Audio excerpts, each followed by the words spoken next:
उद्योगपव अम्बोपाख्यानपव द्विन्वत्यधिष्ठतमोऽध्याय। शिखंडी को पुरुषत्व की प्राप्ति, द्रुपद और हिरण्यवर्मा की प्रसन्नता, स्थूणाकर्ण को कुबेर का शाप तथा भीष्म का शिखंडी को न मारने का निश्चय। भीष्म कहते हैं, भरत श्रेष्ठ कौरव। शिखंडिनी की यह बात सुनकर दैवपीड़ित यक्ष ने मन कुछ सोचकर कहा, भद्रे, तुम जैसा कहती हो वैसा हो तो जाएगा, परंतु वो मेरे दुख का कारण होगा, तथापि मैं तुम्हारी इच्छा पूर्ण करूंगा।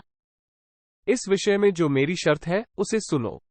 मैं तुम्हें अपना पुरुषत्व दूंगा और तुम्हारा स्त्रीत्व स्वयं धारण करूंगा, किंतु कुछ ही काल के लिए अपना ये पुरुषत्व तुम्हें दूंगा। उस निश्चित समय के भीतर ही तुम्हें मेरा पुरुषत्व लौटाने के लिए यहां आ जाना चाहिए। इसके लिए मुझे सच्चा वचन दो। 1-3। मैं सिद्ध संकल्प, सामर्थ्यशाली, इच्छानुसार सर्वत्र विचरने वाला तथा आकाश में भी चलने की शक्ति रखने वाला हूं। तुम मेरी कृपा से केवल अपने नगर और बंधु बांधवों की रक्षा करो। 4। राजकुमारी, इस प्रकार मैं तुम्हारा स्त्रीत्व धारण करूंगा। कार्य पूर्ण हो जाने पर तुम मेरा पुरुषत्व लौटा देने की मुझसे सच्ची प्रतिज्ञा करो, तब मैं तुम्हारा प्रिय कार्य करूंगा। 5। शिखंडिनी बोली, भगवन, तुम्हारा ये पुरुषत्व मैं समय पर लौटा दूंगी। निशाचर, तुम कुछ ही समय के लिए मेरा स्त्रीत्व धारण कर लो। 6। दशार्ण देश के स्वामी राजा हिरण्यवर्मा के लौट जाने पर मैं फिर कन्या ही हो जाऊंगी और तुम पूर्ववत पुरुष हो जाओगे। 7। भीष्म जी कहते हैं, नरेश्वर, इस प्रकार बात करके उन्होंने परस्पर प्रतिज्ञा कर ली तथा उन दोनों ने एक दूसरे के शरीर में अपने पुरुषत्व और स्त्रीत्व का संक्रमण करा दिया। भारत, स्थूणाकर्ण यक्ष ने उस शिखंडिनी के स्त्रीत्व को धारण कर लिया और शिखंडिनी ने यक्ष का प्रकाशमान पुरुषत्व प्राप्त कर लिया। 8-9। राजन, इस प्रकार पुरुषत्व पाकर पांचाल राजकुमार शिखंडी बड़े हर्ष के साथ नगर में आया और अपने पिता से मिला। 10। उसने जैसे जो वृतांत हुआ था वो सब राजा द्रुपद से कह सुनाया। उसकी यह बात सुनकर राजा द्रुपद को अपार हर्ष हुआ। 11। पत्नी सहित राजा को भगवान महेश्वर के दिए हुए वर का स्मरण हो आया। तदनंतर राजा द्रुपद ने दशार्ण राज के पास दूत भेजा और यह कहलाया कि मेरा पुत्र पुरुष है, आप मेरी इस बात पर विश्वास करें। 12। इधर दुख और शोक में डूबे हुए दशार्ण राज ने सहसा पांचाल राज द्रुपद पर आक्रमण किया। 13। काम्पिल्य नगर के निकट पहुंचकर दशार्ण राज ने वेदताओं में श्रेष्ठ एक ब्राह्मण को सत्कार पूर्वक दूत बनाकर भेजा। 14। और कहा, दूत, मेरे कथनानुसार राजाओं में अधम उस पांचाल नरेश से कहिए, दुर्मते, तुमने जो अपनी कन्या के लिए मेरी कन्या का वरण किया था, उस घमंड का फल तुम्हें आज देखना पड़ेगा, इसमें संशय नहीं है। 15-16। नृपश्रेष्ठ, दशार्ण राज का ये संदेश पाकर और उन्हीं की प्रेरणा से दूत बनकर वे ब्राह्मण देवता काम्पिल्य नगर में आए। 17। नगर में आकर वे पुरोहित ब्राह्मण महाराज द्रुपद से मिले। पांचाल राज ने सत्कार पूर्वक उन्हें अर्घ्य तथा गौ अर्पण की। उनके साथ राजकुमार शिखंडी भी थे। राजेंद्र, पुरोहित ने वो पूजा ग्रहण नहीं की और इस प्रकार कहा। 18-19। राजन, वीरवर राजा हिरण्यवर्मा ने जो संदेश दिया है उसे सुनिए। पापाचारी दुर्बुद्धि नरेश, तुम्हारी पुत्री के द्वारा मैं ठगा गया हूं। वो पाप तुमने ही किया है, अतः उसका फल भोगो। नरेश्वर, युद्ध के मैदान में आकर मुझे युद्ध का अवसर दो। मैं मंत्री, पुत्र और बांधवों सहित तुम्हारे समस्त कुल को उखाड़ फेंकूंगा। 20-21। इस प्रकार पुरोहित ने मंत्रियों के बीच में बैठे हुए राजा द्रुपद से दशार्ण राज का कहा हुआ उपालभ्युक्त संदेश सुनाया। 22।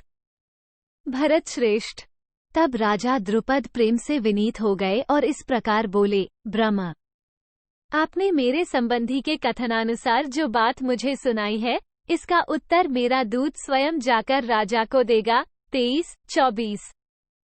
तदनंतर द्रुपद ने भी महामना हिरण्यवर्मा के पास वेदों के पारंगत विद्वान ब्राह्मण को दूत बनाकर भेजा। 25।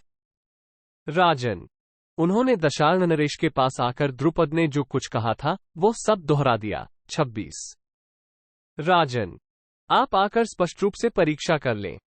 मेरा ये कुमार पुत्र है, कन्या नहीं। आपसे किसी ने झूठे ही उसके कन्या होने की बात कह दी है, जो विश्वास करने के योग्य नहीं है। 27। राजा द्रुपद का यह उत्तर सुनकर हिरण्यवर्मा ने कुछ विचार किया और अत्यंत मनोहर रूप वाली कुछ श्रेष्ठ युवतियों को ये जानने के लिए भेजा कि शिखंडी स्त्री है या पुरुष। 28। कौरवराज। उन भेजी हुई युवतियों ने वास्तविक बात जानकर राजा हिरण्यवर्मा को बड़ी प्रसन्नता के साथ सब कुछ बता दिया। उन्होंने दशार्णराज को यह विश्वास दिला दिया कि शिखंडी महान प्रभावशाली पुरुष है। 29। इस प्रकार परीक्षा करके राजा हिरण्यवर्मा बड़े प्रसन्न हुए। फिर उन्होंने संबंधी से मिलकर बड़े हर्ष और उल्लास के साथ वहां निवास किया। 30। राजा ने अत्यंत प्रसन्न होकर अपने जामाता शिखंडी को भी बहुत धन, हाथी, घोड़े, गाय, बैल और दासियां दी। 31। इतना ही नहीं, उन्होंने झूठी खबर भेजने के कारण अपनी पुत्री को भी झिड़कियां दी। फिर वे राजा द्रुपद से सम्मानित होकर लौट गए। मनोमालिन्य दूर करके दशार्णराज हिरण्यवर्मा के प्रसन्नतापूर्वक लौट जाने पर शिखंडिनी को भी बड़ा हर्ष हुआ। 32। उधर कुछ काल के पश्चात नरवाहन कुबेर लोक में भ्रमण करते हुए स्थूणाकर्ण के घर पाए। उसके घर के ऊपर आकाश में स्थित हो धनाध्यक्ष कुबेर ने उसका अच्छी तरह अवलोकन किया। स्थूणाकर्ण यक्ष का वह भवन विचित्र हारों से सजाया गया था। खशकी और अन्य पदार्थों की सुगंध से भी अर्चित तथा चौंदोवों से सुशोभित था। उसमें सब ओर धूप की सुगंध फैली हुई थी। अनेकानेक ध्वज और पताकाएं उसकी शोभा बढ़ा रही थीं। वहां भक्ष्य, भोज्य, पेय आदि सभी वस्तुएं, जिनका दंत और जिह्वा द्वारा उद्राग्नि में हवन किया जाता है, प्रस्तुत थीं। तत्पश्चात कुबेर ने उस भवन में प्रवेश किया। 34, 35।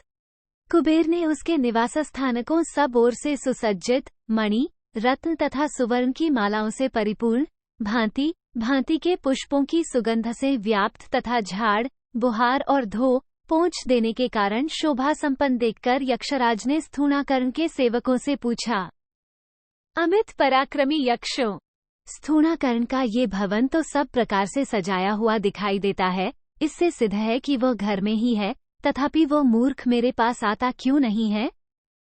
वो मंदबुद्धि यक्ष मुझे आया हुआ जानकर भी मेरे निकट नहीं आ रहा है, इसलिए उसे महान दंड देना चाहिए, ऐसा मेरा विचार है। 39। यक्षों ने कहा, राजन, राजा द्रुपद के यहाँ एक शिखंडिनी नाम की कन्या उत्पन्न हुई है। उसी को किसी विशेष कारणवश इन्होंने अपना पुरुषत्व दे दिया है और उसका स्त्रीत्व स्वयं ग्रहण कर लिया है।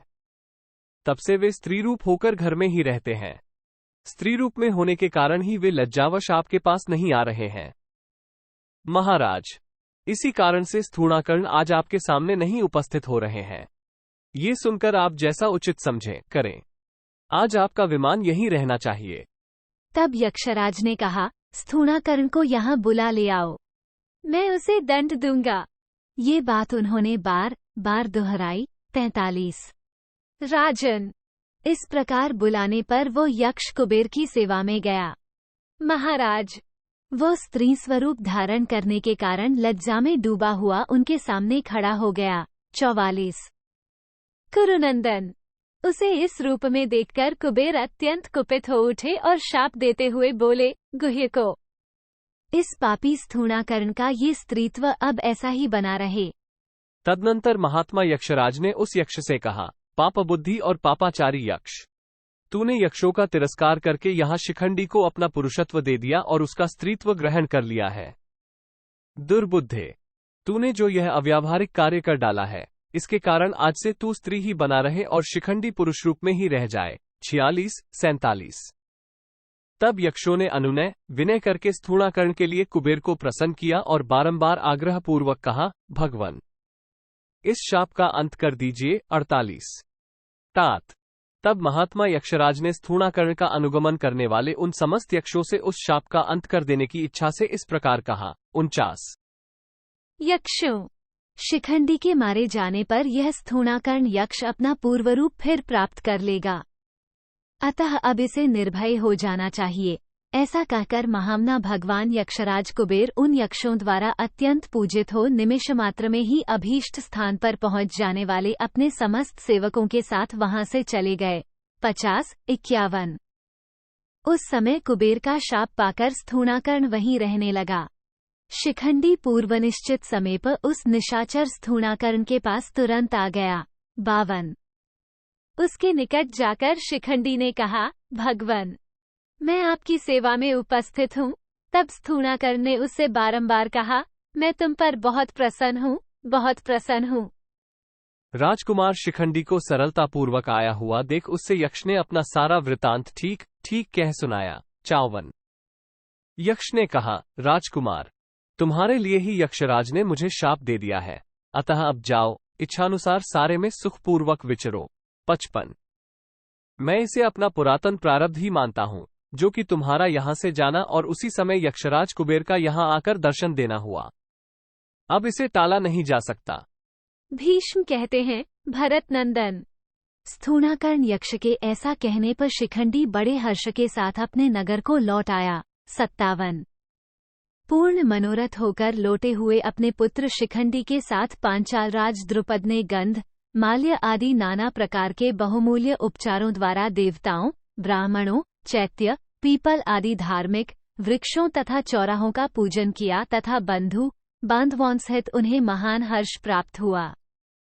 महाराज कुरुश्रेष्ठ, द्रुपद ने अपने पुत्र शिखंडी को, जो पहले कन्यारूप में उत्पन्न हुआ था, द्रोणाचार्य की सेवा में धनुर्वेद की शिक्षा के लिए सौंप दिया। 60।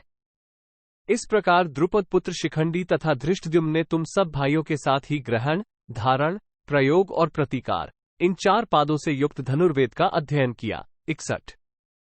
मैंने द्रुपद के नगर में कुछ गुप्तचर नियुक्त कर दिए थे, जो गूंगे, अंधे और बहरे बनकर वहां रहते थे।